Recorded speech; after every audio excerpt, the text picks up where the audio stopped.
Oi, vamos falar de leituras de janeiro, mas não só de leituras, porque apesar de esse vídeo de leituras do mês ser um dos tipos que eu mais gosto de acompanhar, e aí por isso que eu quero fazer também aqui no canal, eu tenho a noção e a consciência de que o meu volume de leituras atual, principalmente esse mês, o primeiro mês do ano, não foi tão grande para encher um vídeo com muitas indicações. Então eu pensei, e eu já vinha com essa ideia quando eu pensei no canal, de trazer não só os lidos do mês, mas também o que eu assisti ou o que eu ouvi durante esse mês. Enfim, são formas de arte e entretenimento que eu acho que valem a pena serem discutidas e também indicadas. Eu já aviso que esse vídeo ele vai ter dois momentos e tá tendo muitos percalços. Vai ter esse momento aqui mais à noite, com essa luz, porque eu gravei já o vídeo todo hoje de manhã, mas é a primeira vez que eu tô gravando com uma câmera de verdade, não com telefone. Então eu tive alguns percalços com o foco. E aí agora, quando eu parei pra editar, eu percebi que metade do vídeo praticamente estava desfocado. E aí agora eu espero que esteja focado aqui onde é que eu tô, por favor. Então eu só tô regravando aqui agora rapidinho essa introdução e os primeiros livros, porque hoje à tarde, hoje de manhã, deu tudo errado. Enfim, vamos lá. O que eu estava falando, eu quero falar com vocês sobre tudo que eu li, assisti e também indicação do que eu ouvi em janeiro. E começando, obviamente, com as leituras, a minha primeira leitura do ano foi Duramar ou A Odisseia, do Itamar Vieira Júnior. Lá no vlog que eu fiz, eu já comentei um pouco sobre o livro, sobre o que eu achei, mas eu vou falar aqui de novo. Eu acho que foi uma ótima forma de começar o ano, foi uma ótima leitura. Quando eu li Torturado, eu lembro de ter essa sensação de achar como era incrível que existisse uma pessoa que tinha o poder de esculpir as palavras, porque o que parecia era que o Itamar estava pegando as letras como se fossem argila e estava esculpindo o texto. Eu acho que o enredo de Torturado já é muito interessante, mas a forma como ele escreve é o que coroa todo o... enfim, tudo ali. Chega mais perto, porque eu tô com medo de não estar focando, já que agora tá focando, mas enfim, é o que coroa tudo ali. E aí, lendo o Doramaru Odisseia, que é um livro de contos, eu percebo que realmente essa forma de escrever, essa identidade de escrita do Itamar é persistente e é realmente uma coisa característica dele. E eu gosto muito quando um autor consegue me transportar para o universo do conto, porque o conto é uma história menor, então diferente de um livro onde você tá ali vários dias com aquele personagem, naquele universo, naqueles acontecimentos, o conto, às vezes, você tá nem uma hora ou, no máximo, uns 2 dias. Então, eu admiro muito quando um autor consegue me transportar para dentro desse universo, mesmo nesse pouco período de tempo. E eu acho que o Itamar conseguiu fazer isso aqui. O meu conto favorito aqui, eu acho que foi A Alma, que traz esse contexto de uma mulher escravizada, que foge e aí tá contando essa caminhada dela, essa caminhada muito difícil, mas que não é nada comparado ao que ela passava durante o tempo que ela era escravizada. E eu acho também que o Itamar tem essa coisa de contar histórias do povo brasileiro e do povo que foi obrigado a se tornar brasileiro. Ele tem uma pitadinha de realismo mágico que eu acho que casa muito bem com a literatura latino-americana, assim, um realismo mágico, uma coisinha lá no fundo, a questão das crenças, enfim. O conto que dá título ao livro, Doramaru Odisseia, quando eu comecei a ler, eu pensei que ele poderia ter alguma ligação com A Paixão Segundo GH da Clarice, porque era muito Clarice. Eu lendo, eu falei, putz, isso é muito Clarice. E aí, no meio do conto, eu parei, fui para as notas do autor que tem no final, e ele realmente é um conto inspirado em Clarice, mas não em A Paixão Segundo GH, mas sim em um outro conto chamado Mineirinho, que eu ainda não li, e também em umas coisas que ela falou numa entrevista e tudo mais. Fica uma indicação, acho, para quem leu Doutorado e quer continuar lendo o Itamar, eu acho que esse aqui é um bom. E agora eu quero continuar para os próximos. No vídeo de leituras de 2025, eu comentei sobre o meu primeiro contato com audiobooks. E aí eu estava ainda patinando, eu li um o ano passado e comecei outro, e eu estava patinando nele e eu finalizei agora em janeiro, que é A Grande Loja de Sonhos, da Mie Lee. Ele é uma autora coreana. Eu gostei, mas também não gostei, acabei dando 2 estrelas, e eu não sei se é porque foi uma experiência de audiolivro ou se era a história mesmo que não me pegou. O contexto desse livro é meio que uma coisa fantasiosa, lúdica, onde as pessoas no nosso mundo dormem e vão para outra dimensão, onde elas compram os sonhos que elas vão sonhar naquela noite. Então ali nesse universo tem toda uma questão como se sonhos fossem filmes, tem produtores de sonhos que são muito famosos, tem premiações, tem as lojas, tem os lançamentos, e aí eu acho que ela acaba focando muito em conceitos mercadológicos dos sonhos, e aí eu acho que, ai, eu ouvindo, eu ficava pensando, putz, mas vamos, vamos passar disso, porque ela usa esses artifícios lúdicos, na verdade, para falar sobre coisas da nossa vida cotidiana. É quase uma literatura de cura, né, que eles chamam lá na Ásia, é muito comum. Então tem esses pequenos acontecimentos dos humanos, né, coisas que estão afligindo a vida deles, e aí eles vão para esse mundo dos sonhos, e aí eles encontram o sonho que vai ser o melhor para ajudar eles a superar essa adversidade que eles estão passando. Só que ela focava tanto nos contextos e conceitos mercadológicos dos sonhos e de vendas e não sei o quê, e até ações e investimentos em sonhos, e a gente ficava tipo, mas isso não é interessante, porque eu acho que não era esse o foco do livro. Se fosse uma fantasia, né, se eu pegasse para ler como uma fantasia e focasse realmente mais nesse universo e não tanto na questão dos humanos e do que a gente passa na nossa vida, do que a gente tem que superar dentro dos nossos sonhos, acho que ok, mas como tinha esse background de uma vida real, toda essa parte mercadológica não tem porquê, não vi o porquê. A questão com os audiobooks, eu vou decidir dar mais um mês de chance, quero ouvir mais alguns, pra antes de decidir se é isso mesmo ou não que eu gosto. Eu ainda não cheguei numa conclusão se eu não gosto porque é audiobook ou se eu não gostei dessa experiência porque o livro era ruim.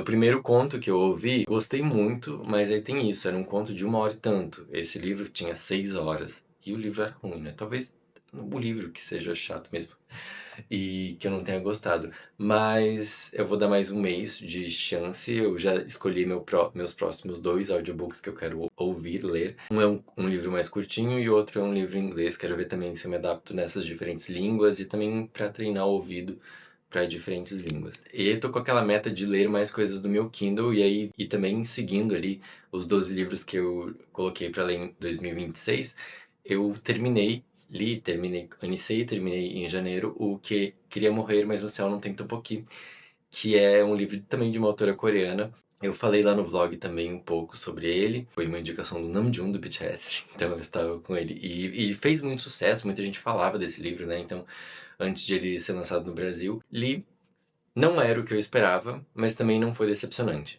Eu esperava que ia ser outra coisa, mas na verdade a autora ela fez tratamento psiquiátrico por 10 anos para distimia, que é uma forma de depressão, e ela gravava as conversas com o psiquiatra. Então o livro é, na verdade, a transcrição dessas conversas. Ele é em blocos, o que ela falava, o que o psiquiatra falava, o que ela falava.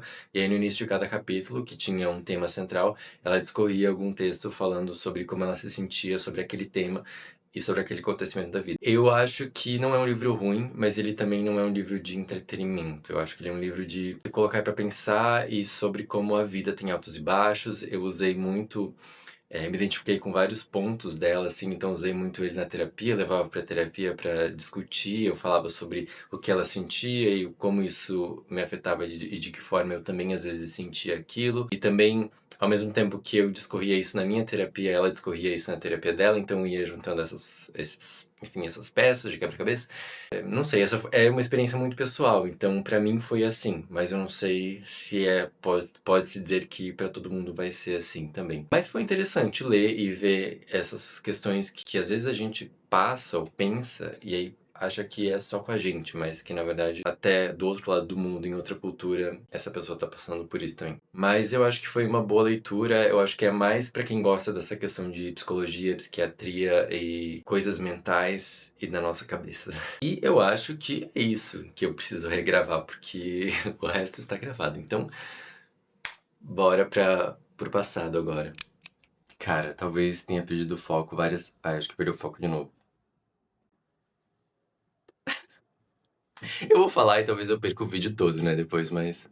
Agora, outro livro que na verdade não é um lido completo do mês de janeiro, mas é uma atualização de leitura, é o Todos os Contos da Clarice. Lá no vídeo de metas para 2026 eu coloquei que eu queria ler um livro de cada um dos que tem aqui, porque aqui tem 7 livros dentro dessa edição, os livros de contos da Clarice. Eu queria ler um por mês. Eu não consegui, terminar o primeiro livro em janeiro, mas eu acho que também eu preciso levar em consideração a densidade do texto e a qualidade, né? Porque mesmo que eu não tenha conseguido terminar o primeiro livro, eu li coisas incríveis. E eu até fiz um short sobre isso, falando que eu acho que como ler Clarice é uma questão de estado de espírito, e que se você tá no estado de espírito correto, você acaba saindo completamente... Sei lá, eu acabei levando muitas coisas pra terapia daqui também. Olha só como ficou incrível. E parece que, não sei, como uma pessoa conseguiu ter a consciência de escrever essas palavras desse jeito e de entender a humanidade desse jeito. Eu acho que não ter terminado o livro não faz mal, porque só pelo conto Obsessão, e aí eu vou deixar aqui uma indicação desse conto, chama Obsessão. Só por esse conto eu acho que, pô, valeu demais. Sério, valeu muito. Foi, pá, pra mim, acho que foi incrível, assim, foi uma leitura muito... Abriu o terceiro olho.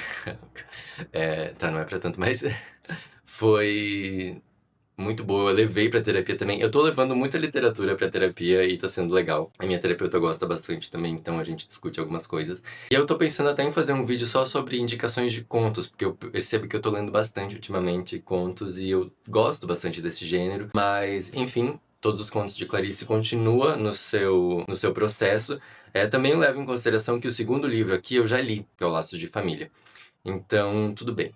Um deles já tá lido. Ok, então agora vamos falar sobre assistidos do mês. As coisas que eu assisti e que eu recomendo pra vocês. Acho que vou começar falando sobre Hamnet, que eu já mostrei lá no vlog. Eu fui assistir, foi um lançamento desse ano. É um filme muito legal, muito lindo, muito emocionante, muito... Ai, sabe, ele conversa com seus sentimentos e ele traz muitas lágrimas.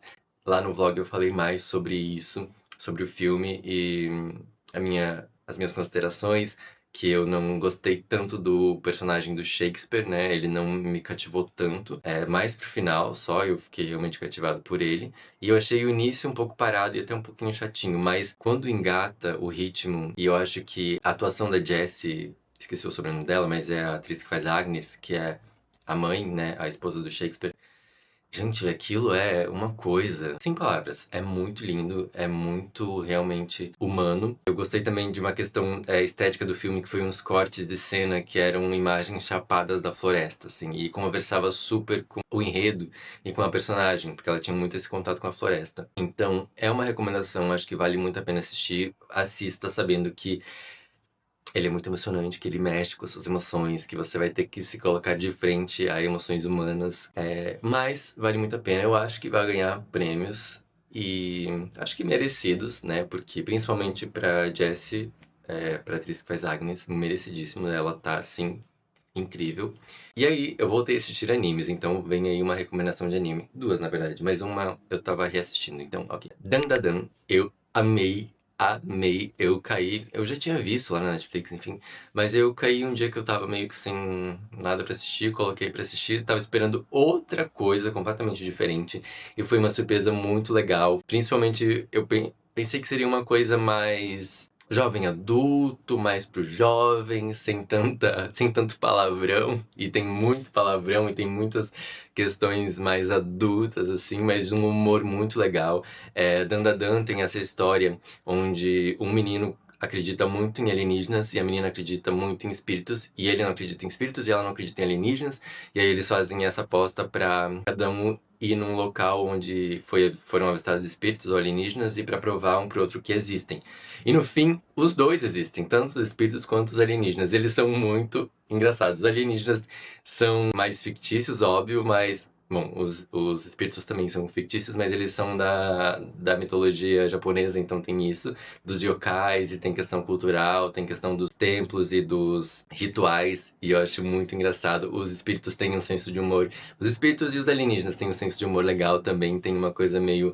uma humanidade neles. Tem até a questão de vilões, e isso eu gosto muito de produções asiáticas no geral, que o vilão sempre tem um background que você percebe que as coisas não são tão preto no branco, não é tipo um é vilão e outro é mocinho. O vilão se tornou vilão porque aconteceram coisas que levaram ele a ficar naquela posição. E tem isso também. Eu tô gostando bastante, eu já tô na segunda temporada. Deixa essa indicação fortíssima se você gosta de anime. Se você não tem costume, também assista, porque vale a pena abrir os horizontes pra novas coisas, né, para novas produções. Aí, um outro anime que eu estou reassistindo, na verdade, foi Ajin, que é um anime antigo já, Eu li o mangá, eu tô na edição 10, tem 17, e eu nunca mais completei, mas em algum momento vem aí. Eu reassisti porque ele acabou na segunda temporada e não teve continuação, e eu tava ficando meio triste, porque eu queria que tivesse continuação, era legal. Mas essa história é uma história mais ficção científica e fantasia, porque os Adins, os personagens,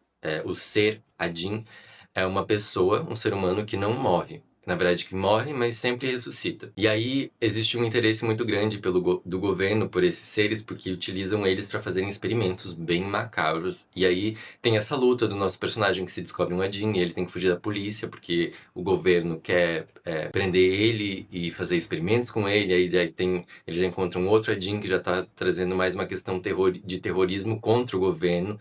E aí é aquela coisa, assim, quem está errado nessa situação, né? Tem muita cena de ação, muita cena de tiro. Tem uma questão com o traço do anime que não agrada a todo mundo, porque ele é um pouco mais 3D, assim, os movimentos 3D. Eu sei que não agrada muita gente, mas eu gosto do enredo e gosto de alguns personagens, mas eu também, revendo agora, percebi que o personagem principal é um porre, um chato. Deixo a indicação pra vocês conhecerem e talvez vocês gostem, talvez não. Agora falando de uma produção visual ou audiovisual. Visual? Uma peça de teatro é audiovisual? Falando de uma produção mais ao vivo, eu fui assistir a peça da Rita Lee. O Rita Lee é uma autobiografia em formato de peça com a Mel Lisboa. E foi, assim, uma das coisas mais legais que eu já assisti, eu acho, porque Rita Lee, uma autobiografia, foi um dos meus livros favoritos de 2025, e aí poder ver essa história retratada, e ainda mais ao vivo, e cantada também, com atores muito bons, foi uma experiência incrível. E eu acho que tem outro ponto, que a peça começa meio parada e meio de um jeito que você... Logo no início eu confesso que eu pensei, nossa, mas vai ser isso? Tipo... Ai, eu esperava mais. Só que ela vai escalonando num nível que passa 2 horas de peça e você pensa, não acredito que já passou 2 horas de peça, já tá acabando, tá tão bom. E a Mel Lisboa tá tão boa como Rita Lee, ela realmente trouxe a Rita Lee de volta, dá pra sentir ela. E quando no final, quando ela vai fazer os agradecimentos, você percebe como realmente ela é muito diferente da Rita Lee, da personagem. Então eu acho que ela faz um trabalho incrível. Eu chorei muito, é muito emocionante. Eu acho que se tiver rolando aí na sua cidade e se for passar a turnê por aí, acho que vale muito a pena assistir. É demais, assim, foi uma das experiências mais legais que eu tive, eu acho que em janeiro. E aí, pra finalizar esse vídeo, eu quero trazer uma indicação, ou duas, indicações musicais também, de artistas que eu tenho ouvido muito. Um deles é uma artista que ela não é tão grande e que eu já ouço há muitos anos. Ela tá meio que no início da carreira, agora ela lançou o primeiro álbum. E o nome dela é Fausia. Ela lançou o álbum Film Noir, em francês.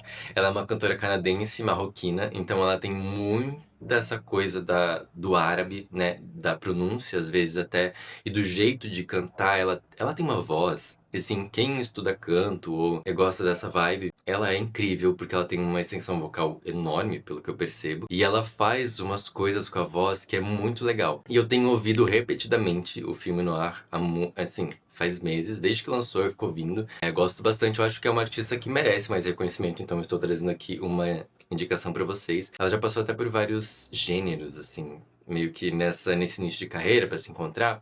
Ela tem até um álbum que é mais eletropop, que também é muito bom. Deixo de indicação qualquer uma das músicas dela, acho que começa pelo Film Noir, que é o novo álbum. Tem muitas músicas legais, eu acho que Peace and Violence tá muito viralizado no TikTok, pelo menos no meu nicho. Acho que talvez vocês já tenham ouvido, ou Unethical também tá viralizado no TikTok. Mas é uma artista que eu gosto muito, sou realmente muito fã, espero que ela cresça mais e encontre o sucesso, então eu venho aqui deixar essa indicação pra você, se não conhece ainda a Fausia, conheça. E aí uma outra indicação só pra finalizar de uma música, que é a abertura de Dandadan da primeira temporada.